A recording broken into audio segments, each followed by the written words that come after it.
ఇవి చాప భరిగే తీగలు. వీటిని కేన్ మొక్కలు అని కూడా పిలుస్తారు.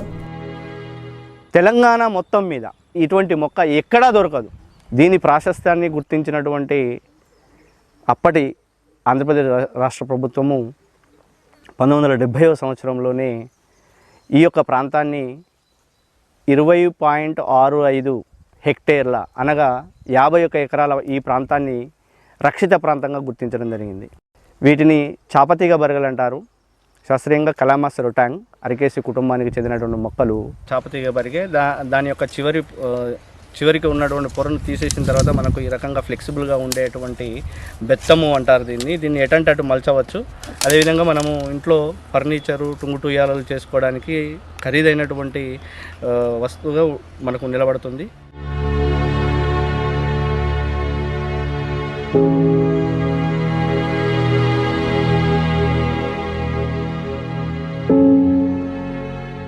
తెలంగాణలోని ములుగు జిల్లా పాలంపేట కేన్ మొక్కల ప్రాంతం జీవ వైవిధ్యానికి కేంద్రంగా ఉందని వృక్ష శాస్త్ర నిపుణులు అంటున్నారు.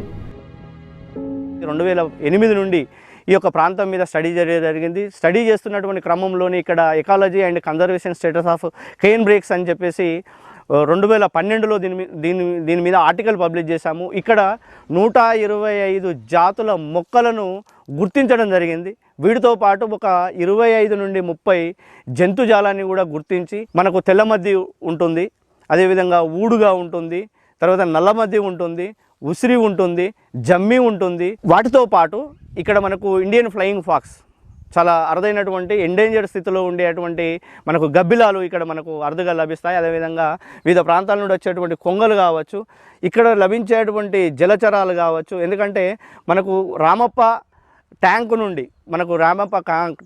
365 రోజులు ఇక్కడ ప్రవహించేటువంటి నీటి సౌకర్యం ఉంది. ఈ రక్షిత ప్రాంతంలో కేన్ మొక్కల ఆవరణ తగ్గిపోతుందని, ఇక్కడ జీవ వైవిధ్యం దెబ్బతింటుందని స్థానికులు, పర్యావరణవేత్తలు ఆందోళన వ్యక్తం చేస్తున్నారు. చిన్నప్పుడు ఈ ఏరియా అంతా క్రేనే ఉండే, ఇది క్రేనే ఉండే, ఇదంతా క్రేనే ఉండే. ఇక్కడ నుంచి చాలా 1 కిలోమీటర్ 2 కిలోమీటర్ల ఒక ఉండే. ఇప్పుడు ఏం లేదు. ఏమున్నా ఇక్కడనే ఉంటుంది. ఒక 6-7 ఎకరాలనే ఉన్నది. ఆ బొంగులు దీంతో కుర్చీలు కానీ, డైనింగ్ టేబుల్ కానీ ఇవన్నీ తయారు చేస్తారు. మంచిగా బాగా కాస్ట్లీ ఉంటాయి. ప్రతి సంవత్సరం క్రేన్ను వస్తారు, వాళ్ళు బయట నుంచి వస్తారు, నైటే కొట్టుకుంటారు, తెల్లారి వరకు వెళ్ళిపోతారు. గత ప్రభుత్వంలో చందులాల్ మినిస్టర్ ఉన్నప్పుడు దీన్ని 42 ఎకరాల క్రేన్ ఏరియా అని అప్పుడు రైతుల దగ్గర నుంచి తీసుకొని ట్రంచ్ కొట్టిండ్రు. గవర్నమెంట్ హ్యాండ్ ఓవర్ చేసుకున్నది. గత మళ్ళీ 5 సంవత్సరాల తర్వాత మరి అధికారుల నిర్లక్ష్యమా అది ఏందో అర్థం కాలేదు, కానీ మళ్ళీ ఎవరి వాళ్ళు దున్నుకుంటాను. యునెస్కో అయితే ఇదే మంచి ఏరియా. ఎందుకంటే ఇప్పుడు యునెస్కో మెయిన్ గేట్ ఇదే కదా, బిజినెస్ చేసుకోవడానికి మంచి ఏరియా. ఆ ఉద్దేశంతోనే దీన్ని అంతా దగ్గర పడేస్తాం. ఇప్పుడు యునెస్కో గుర్తింపు వచ్చిన తర్వాత 25,000, 25 లక్షలు, 26 30 లక్షలు దానికి ఉంటుంది ఇప్పుడు ప్రస్తుతం. ఇది అయితే ఇప్పుడు ఆ చెట్లున్న ఏరియా అంతా 1,50 లక్షల దాకా పోయింది.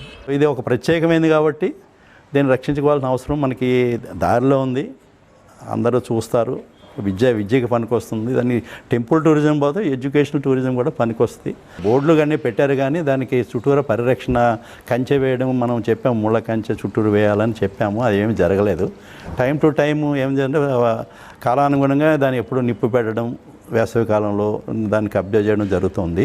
ఫెన్సింగ్ లేకపోవడం వల్ల తర్వాత పశువులు వెళ్ళడము, వేరే జంతువులు మేకలు గొర్రెలు వెళ్ళినప్పుడు వాటి చర్మంతో అంటుకుని ఏదో గింజలు వస్తాయి, కాళ్ళ డొక్కల్లో మట్టిలో వస్తాయి.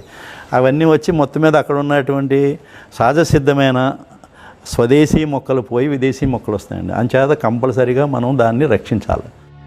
కేన్ రక్షిత ప్రాంత పరిరక్షణతో పాటు ఈ ప్రాంతాన్ని పర్యాటకంగాను అభివృద్ధి చేసేందుకు ప్రణాళికలు వేస్తున్నామని ములుగు జిల్లా అటవీ శాఖ అధికారులు చెప్పారు. ఆ ఏరియా మొత్తం వచ్చేసి 20.65 హెక్టార్స్ అంటే 51.13 ఏకర్స్. ఆ ఏకర్స్ అంతా కూడా మొత్తం కూడా మన కంట్రోల్లో ఉంది. ఒక దగ్గర వాళ్ళు ఆక్యుపై చేయడానికి ప్రయత్నం చేశారు, అంటే ఒక వ్యక్తులు. దాన్ని మేము వాళ్ళ మీద కేసు చేయడం జరిగింది, ఒక 2 వ్యక్తుల మీద. పర్టికులర్గా డైలీ పెరాంబులేషన్ బీట్ ఆఫీసర్ అంటే అతను కంపల్సరీ ఆ ఏరియా తిరుగుతూ ఉంటాడు. ఆ ఏరియా మొత్తం కూడా చుట్టూ ఫెన్సింగ్ కోసం ప్రపోజల్ పంపించాం. ఆ ప్రపోజల్స్ రాగానే మేము త్వరలో దాన్ని ఫెన్సింగ్ వేసేసి ప్రొటెక్ట్ చేసేస్తాం. టోటల్ దాంట్లోకి ఎవరు కూడా ఎంటర్ కావడానికి ఉండదు. ఇంకా మరిన్ని న్యూస్ అప్డేట్ కోసం A3 న్యూస్ ఛానల్ని సబ్స్క్రైబ్ చేసి బెల్ ఐకాన్ను ప్రెస్ చేయండి.